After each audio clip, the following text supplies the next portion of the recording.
Hey guys, so over the past few years, I feel like I have really dialed in my planning and tracking system for achieving my goals. And I wanted to share it with you today so that you can achieve your goals in 2024. So if you're like me, you crave deep meaning, you crave fulfillment, you want to feel like you're living your life on purpose, you're introspective and creative. But sometimes because you're creative, you can feel pulled in a million different directions. And that can lead to feeling distracted or unfocused or overwhelmed. So if you're like me, you really need a concrete system to help you stay focused so that you can achieve your goals, so you don't burn out and go focusing on a million different things at once and not really achieve anything. I've used this method to heal adrenal fatigue. I've used it to write my guided journals, which are really like self-help books, so like published books, to grow my blog, and now hopefully to grow my YouTube channel, which if you are into personal growth content with a spiritual and feminine edge, definitely hit subscribe. So here's the system. First, you need to figure out what is truly meaningful to you. You need to start goals that matter. You need to, think about things that really connect to your deeper core values, what you feel is like your purpose in life, and the kind of person that you want to be. So if you don't know what these things are, then it would be a great time to just start to journal out in every area of your life, your spiritual relationship, your health, your career, your finances, your home, your relationships. What does your vision in each of those areas look like? So that you can get everything out on paper and you know exactly what you want. So at this point, you probably have multiple goals or desires in several areas of life, which is great. But really, the next step is to focus and to zero in on a couple of specific goals. Some people will vow to make dramatic change either in a lot of areas of life or in one area of life more specifically. But that is hard. It's hard to create dramatic change. What is more realistic and sustainable is to create small, steady shifts. So, a good way to determine this is to ask yourself if the process of achieving the goal will be beneficial to your life in some way. Will it develop you? Will it feel enjoyable? You can have the same goal and two different ways of achieving it or of connecting to it. Like, let's say you want to get in really good shape.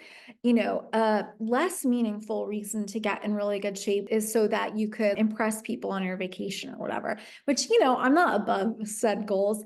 And that's fine to want that, right?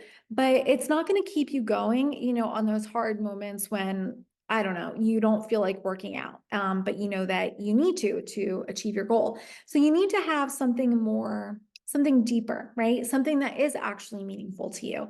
You need to, maybe you want to improve your health. Or for me, I've been healing from adrenal fatigue, and it's working out, doing Pilates specifically has been really helpful to regaining my energy. So that's really meaningful to me. Maybe you want to be strong for your kids or live to see your grandkids or reduce your genetic risk of some disease. So whatever it is, it's important. It's fine to have those more superficial motivations, but it's really important to focus, to connect to the underlying motivation so that you feel connected to the goal and so that you are certain that this is a goal that you really want. Because the truth is that you can't try to do a million different goals at once.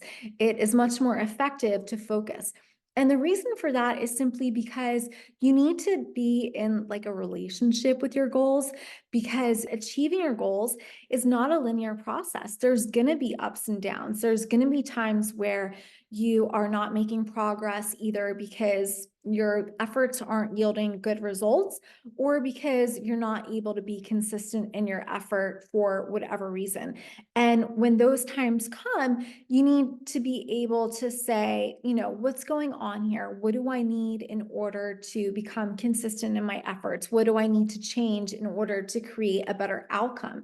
And if you're working on a million different things, then you don't have the bandwidth to be really intimate with your goal. So you want to take the couple of goals that you've identified and you want to boil them down into habits. So for some habits, this is easy and kind of obvious. Like, let's say you want to improve your fitness. Obviously, you would identify a number of times that you want to go to the gym or work out on YouTube or whatever. So you would just set the goal to do that. Other goals are more sort of nebulous. Like, okay, let's take making friends. That's actually one of my goals this year. I would really like to make some friends because I'm a loner and a hermit. So I need to leave the house. So I was thinking about, well, what are some ways that I could just turn that into a habit? And I decided, I was journaling and I identified some things that I felt like would really be fun that instead of being solitary habits or more like get out of the house habits. And I decided that once a month, I will just put myself in a position to meet friends.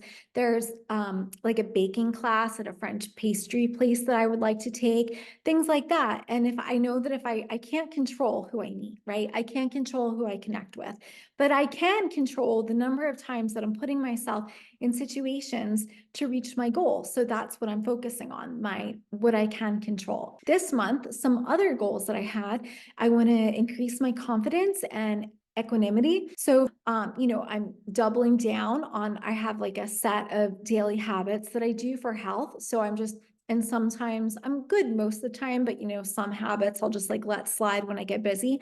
But I'm doubling down on those because they really do keep me centered and feeling good. And I'm also adding in journaling every day, which I don't journal every day. I just journal on when I need it, basically. But that's something that is really helping me right now, just to process all the thoughts that are keeping me from being confident and even keel.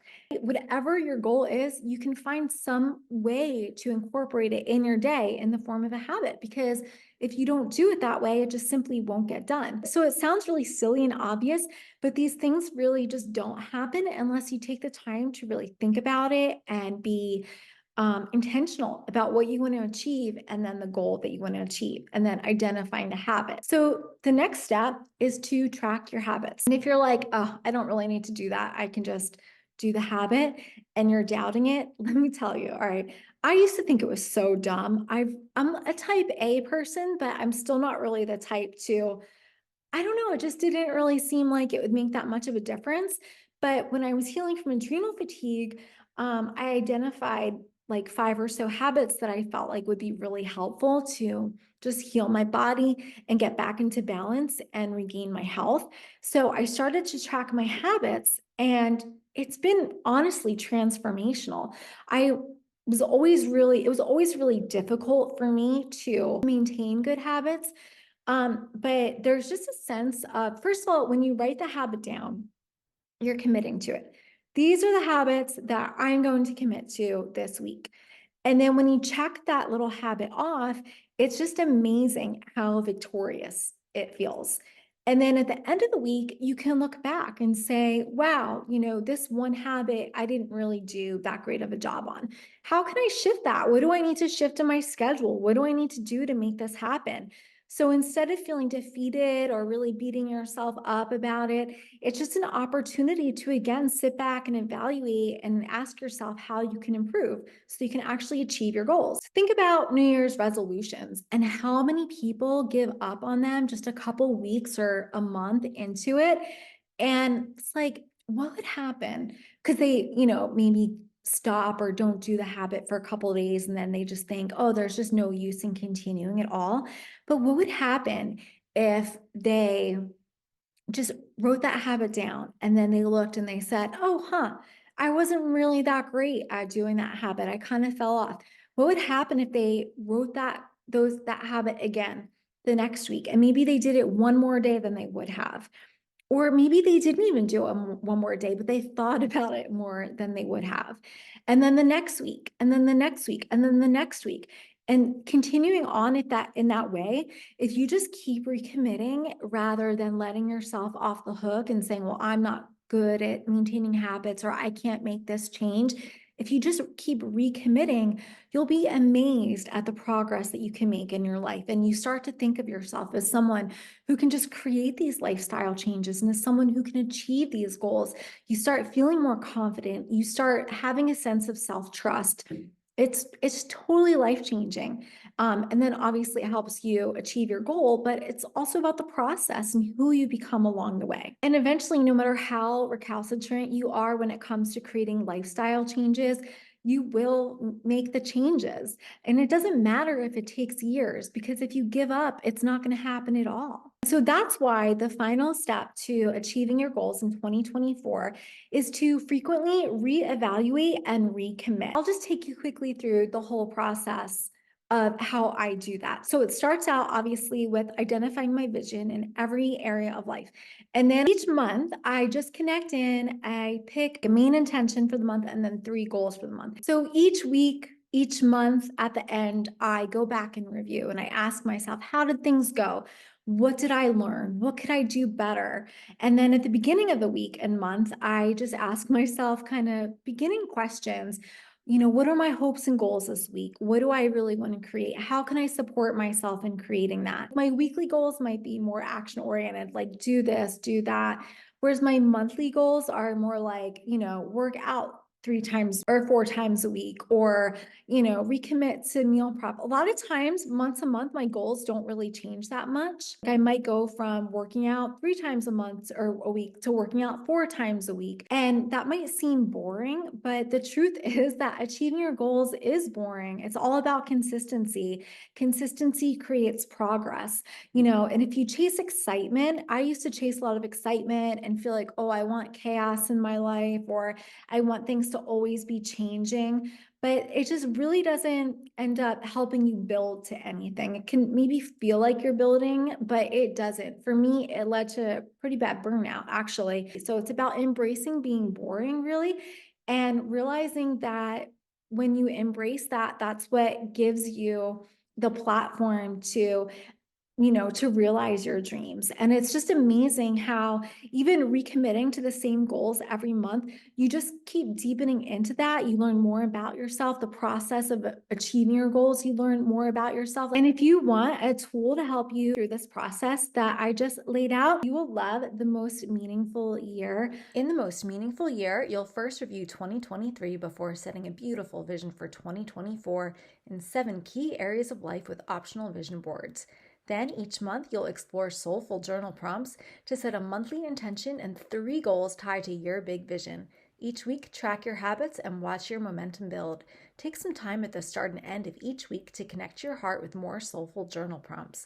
Finally, at the end of each month, review how things went, absorb the lessons, and relish in the blessings before starting the whole beautiful process all over again. Click the link in the description to grab your copy today. Definitely let me know below, what is your goal this year? What are some things that you want to achieve? Share with me in the comments below. I'd love to hear. And don't forget to subscribe to the channel, like this video, share with a friend, tell everyone you know. I love connecting with you guys, so I'll be in the comments connecting. And let me know what other videos you would like to see from me. All right, thanks so much. Love you. Bye.